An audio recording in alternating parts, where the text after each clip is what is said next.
라는 커뮤니케이션을 미리 할 수 있도록 안내를 해줘야 되고, 그렇게 좀 긴 안목으로 접근하는 것도 하나의 방법이다.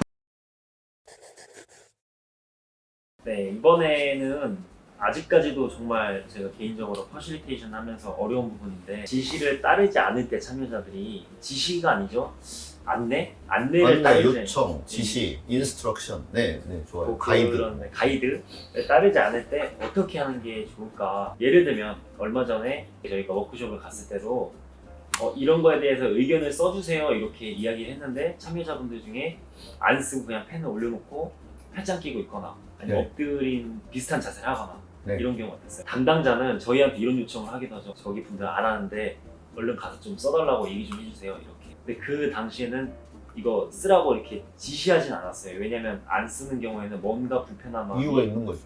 있어 보이기 때문에. 이제 그렇다면 이제 초보분들은 막 이게 왜 말을 안 듣지 하다가 이제 조금 세게 얘기할 수도 있고 빨리 쓰세요. 네. 혹시 못 알아들으셨어요? 뭐 이런 말을 실수로 할 수도 있고 그럴 텐데, 나름 안내한다고 안내를 했는데 실행에 옮기지 않을 경우 참여자가 어떻게 하는 게 좋다고 이제 보시나요?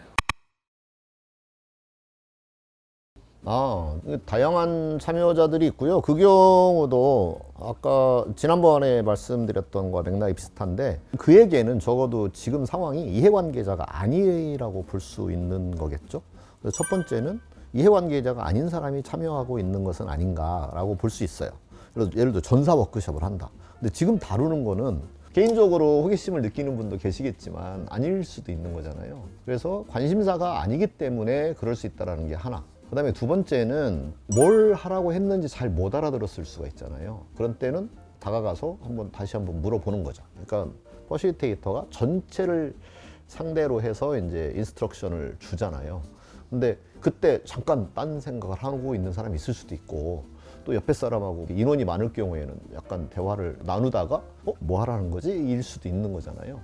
그러니까 그것 때문에 좀 머뭇거리고 있는 경우가 있을 수 있으니까, 그때는 그거에 맞는 이제 말씀을 하면 되겠죠. 혹시 지금 아직 안 쓰고 계시는 것 같은데 뭐 제가 좀 더 알려드릴 게 있나요? 뭐 이렇게 물어보거나, 그러면 또 이야기를 나누고 할 수 있을 거고요. 그 다음에 또 한 가지는 뭔가 지금 주최하시는 분들에 대해서 반감을 가지고 있는 사람이 있을 수 있어요. 전체적으로 뭔가 자기가 전에 무슨 피해를 당했다거나, 또는 어떤 부당한, 불공정한 어떤 대우를 받았다거나, 그러면 일단 마음속에 반감이 있을 수 있잖아요. 그래서 그 부분이 해소되지 않았는데 내가 지금 열심히 참여한다는 게 싫죠. 그걸 막 표현하고 싶은 거죠. 내가 지금 반감이 있다는 걸.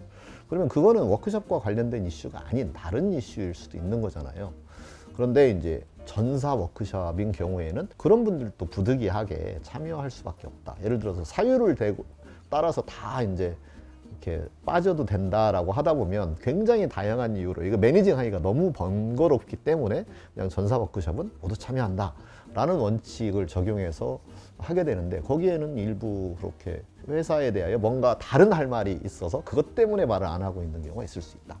그러면 그 경우는 그 눈치를 보면서 다가가서 뭔가 지금 워크숍에 대해서 좀 불편한 점이 있으신 것 같네요 라고 그 사람의 감정을 터치해 주는 게 되게 중요해요. 이 사람이 내가 좀 불편하다는 걸 알긴 아네. 그러면 그 사람이 또 더 협조적으로 그나마 그래, 이왕 왔으니 내가 해주고 가야 되겠다 이렇게 마음이 바뀔 수 있거든요. 그런 면이 없는지 또 봐야 되고, 그 다음에 또 하나는 내가 표현을 하는데 내가 표현을 조리 있게 할 수 있을지 이게 걱정돼서 그게 잘 안 돼서 못하는 사람이 있을 수도 있어요. 물론 심한 경우에는 뭐 농촌 지역에 가서 워크숍 할 때는 글을 몰라서 못 쓰는 분도 계세요. 그래서 그런 다양한 이유, 사람은 자기가 훌륭한 사람으로 보이고 싶은데 뭔가 훌륭한 아이디어가 떠오르지 않거나 머릿속에서 생각은 오락가락하지만 이게 글로 정리하지 못할 경우에, 그러면 뭐 A에 관하여 써달라고 말씀을 드렸었는데 혹시 쓰기 불편하다면 저한테 말씀해 주시면 제가 대신 써주겠습니다. 이렇게 해결할 수도 있겠죠. 그런 몇 가지 측면을 고려하면 대부분의 문제가 해결될 수 있을 거라고 봐요.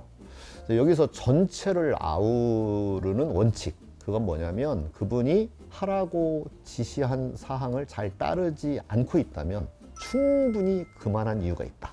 이렇게 바라보고 그 이유가 뭘까를 퍼실리테이터는 곰곰이 생각해 봐야 된다. 그래서 지금 예시 드린 그 몇 가지 중에 하나이겠지만 또 다른 이유가 있을 수도 있으니까 그거를 감안해서 대화를 해나가면 참여를 하게 됩니다. 이야기를 들었을 때 크게 네 가지 예시 카테고리가 있고 그 이해관계자가 사실 내가 크게 아닌 것 같다가 아마 제일 많은 부분인 것 같아요. 그래서 네. 흔히 저희가 보기에는 쓰기 귀찮아서처럼 보이거든요. 네, 네. 그게 사실 정말 중요한 문제면 귀찮지 않을 텐데 이거 쓰나 마나 크게 상관없다고 느끼니까 귀찮은 그런 느낌이 많이 드는 것 같아요. 네. 거기에 제가 보탤 부분이 하나 있는데요. 회사가 굉장히 효율과 이익을 추구하는 곳이잖아요. 민간 기업의 경우에는 일정한 참여자들을 참여하도록 했다라고 하는 건 회사로서는 굉장히 큰 비용을 지불하고 있는 건데 이게 관계가 없을 리가 없잖아요. 근데 당사자는 그 관계를 찾지 못하고 있는 거죠.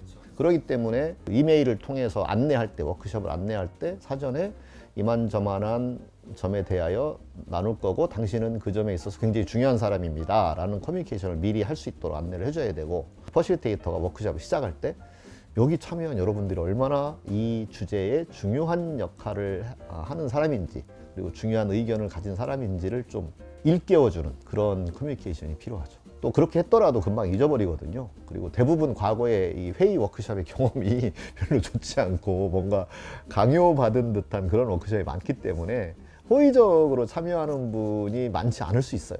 예, 그럴 때 와서 시작할 때 퍼실리테이터가 당신은 정말 훌륭한 사람이고 당신이 의견을 내주지 않으면 오늘 이 워크숍은 성공하지 못할 거다라는 말을 한다거나, 또는 어떤 의견이든 굉장히 다 소중한 의견이기 때문에 맞는 것, 틀린 것 이런 거 없다, 그런 말씀을 하면서 편하게 얘기를 해주면 우리 퍼실리테이터인 내가 잘 정리를 해나가겠다. 그렇게 해서 한번 멋진 결과를 만들어 보자, 이런 동기가 생기는 그런 발언을 하는 것이 필요하죠. 사전에 또 그만큼 안내가 잘 나가야 그 담당자분을 통해서 귀찮아하는 분이 줄어들겠네요. 네. 인원이 많은 경우에는 정말 다양한 사람이 있잖아요. 적극적인 참여도 있고 또 소극적인 참여도 있고 그럴 수 있는 건데, 이번 당장에 반드시 한 사람도 빼놓지 않고 이 사람도 꼭 참여시켜야 된다, 그렇게 강박적으로 접근할 필요도 없어요. 네, 그분을 너무 그렇게 하려다가 보면 우리는 케어한다고 하지만 그 사람은 되게 불편할 수도 있고 또 워크숍에 대한 안 좋은 경험을 추가하고 갈 수도 있는 거잖아요. 그러니까 어느 정도 참여하지 않는 데에는 뭔가 내가 모를 이유가 있는 것 같다, 내가 이유를 파악했다면 그걸 염두에 두면서 접근을 하면 될 거고, 이유를 잘 모르겠다면 그 자체로 인정해주는, 오늘 되게 바쁘신데 그래도 참여하셔서 감사합니다 라거나, 이렇게 잠을 자고 있다면 어제 되게 피곤한 일 늦게까지 하셨나 봐요 라고 그냥 그 자체를 탓하고 꾸짖는 것이 아니라 인정해주는 그런 발언을 했을 때 오히려 다가올 수 있거든요. 다음 워크숍에서 지지를 받을 수 있도록 그렇게 좀 긴 안목으로 접근하는 것도 하나의 방법이다, 그렇게 말씀드릴 수 있어요.